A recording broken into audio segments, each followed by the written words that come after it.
Greetings, my name is Libby and I'm with the OvrStream team. In this video, we're going to show you how to create an alert that your chat can trigger, which will play your chosen OvrStream design. So let's start with an alert. This one's a placeholder, but if you want more videos on how to create your own with our title designer, you can check out our other tutorials in this playlist. You can assign inputs in a few different ways with OvrStream. Once you have the design you want selected in the playlist, you can either select inputs from the drop-down menu at the top or click on the input menu in your playlist. Once you've selected Twitch, Chat Alert, you'll see the playlist update to reflect that this design is assigned to the Chat Alert input. This will open the Twitch input window. Log in with your Twitch account here. This is the window where you'll control the attributes for chat alerts as well as our other Twitch features.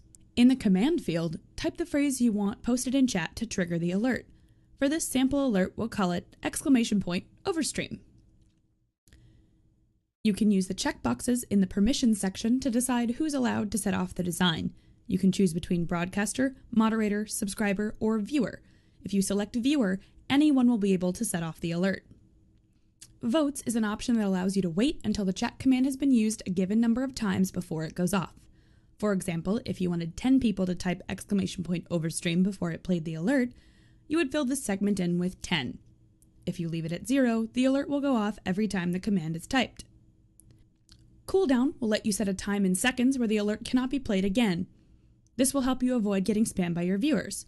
We know you'll love the designs you create with OvrStream, but you may want some time in between hearing them over and over again. Once you've filled out these settings, you'll be able to type your commands in chat and watch your alerts fly in. To add another design as a chat alert, simply apply the input chat alert to any other design in your playlist. This will open another option menu in the Twitch input window for you to fill out. Now you've made some chat-triggered alerts.